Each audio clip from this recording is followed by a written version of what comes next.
Sahabatku dimanapun Anda berada, saya teringat akan kisah tentang eh, seorang ahli maksiat ya, yang punya kemaksiatan yang luar biasa. Apa itu maksiatnya?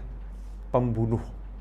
Ya, dia seorang pembunuh, mengambil atau menghilangkan nyawa orang lain dengan sengaja, dengan berencana. Pembunuh yang telah membunuh 99 nyawa. Akan tetapi dia punya keinginan yang kuat untuk bertobat, ya, kembali ke jalan yang benar, kembali pada hal-hal yang baik. Maka ia pun mencari orang yang bisa diajak bicara, ya, mencari orang yang bisa diajak bicara untuk mengajarkan jalan yang benar agar tobatnya diterima oleh Allah Subhanahu wa taala. Maka ia pun mendatangi seorang abid, ahli ibadah. Yang mendatangi seorang ahli ibadah, kemudian oleh ahli ibadah tersebut ia pun diberitahu bahwasannya tobatnya tidak diterima oleh Allah Ta'ala karena dia sudah terlampau banyak membunuh. Ya, dosanya terlampau besar sehingga dia tidak akan diampuni oleh Allah Subhanahu wa Ta'ala. Maka orang itu pun marah, ahli ibadah itu pun dibunuh sekalian. Genap dia bunuh 100 nyawa, ya, dan yang terakhir adalah seorang ahli ibadah, orang yang hidupnya dibaktikan untuk beribadah.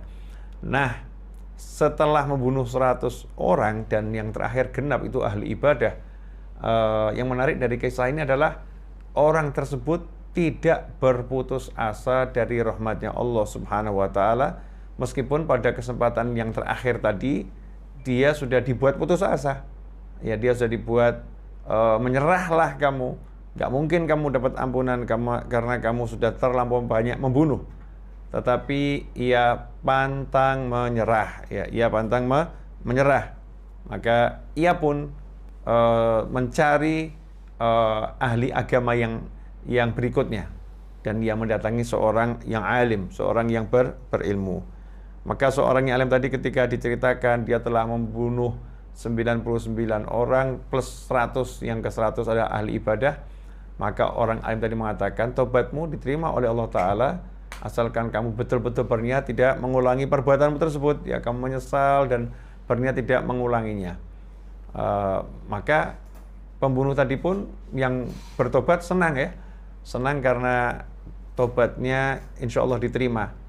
Ia pun tanya gimana caranya biar tobatnya ini betul-betul diterima. Maka orang yang alim tadi mengajarkan kepadanya, tinggalkan kota di mana kamu berada, domisili di mana tinggalkan, jangan tinggal di situ lagi, pindah ke kotanya orang-orang yang ahli ibadah, orang-orang yang taat pada Allah Subhanahu wa taala. Nah, akhirnya dalam perjalanan menuju kota tersebut ia meninggal dunia, dan di akhir cerita disebutkan Allah mengampuni semua dosanya dan meletakkannya di surga bersama hamba-hamba yang dicintai oleh Allah Subhanahu wa taala. Nah, yang menarik dari kisah ini adalah kesungguhan untuk bertobat, kemudian tak kenal menyerah, walaupun melakukan perbuatan yang sama berulang kali, ya, tak kenal menyerah, pantang menyerah.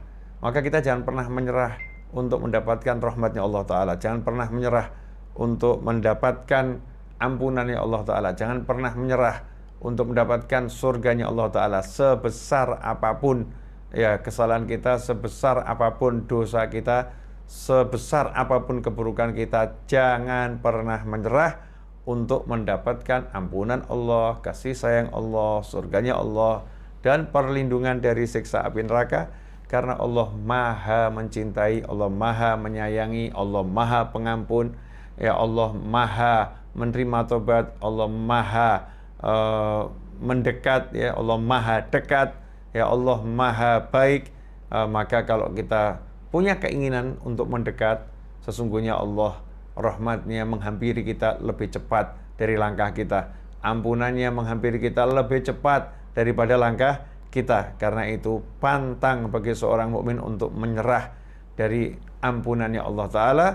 Hanya mereka yang tertipu oleh godaan syaitan yang terkutuklah yang akan berputus asa dan semoga kita semua dilindungi dari perbuatan yang tercela tersebut. Na'udzubillah min dzalik.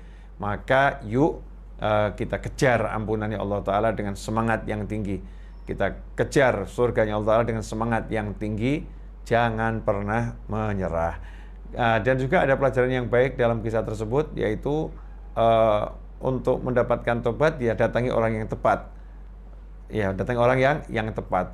Maka diperintahkan untuk hijrah, pindah dari kota yang penuh kemaksiatan, yang dulu dia punya komunitas ahli maksiat di sana, maka dipindahkan kepada kotanya orang-orang yang ahli ibadah. Cari lingkungan yang baik. Jadi lingkungan yang baik itu menyebabkan satu, ya kita menjadi baik. Yang kedua, tadi lingkungan yang baik itu menyebabkan turunnya syafaat. Dapatnya syafaat orang tadi karena dihitung jaraknya, jasadnya, jenazahnya lebih dekat ke tempat orang-orang yang baik, kota yang isinya orang-orang yang baik. Karena jasadnya lebih dekat dengan orang-orang yang soleh, maka Allah Ta'ala mengampuni semua dosanya. Nah, ini diantara hikmahnya kalau kita mau bergaul dan kumpul dengan orang-orang yang soleh.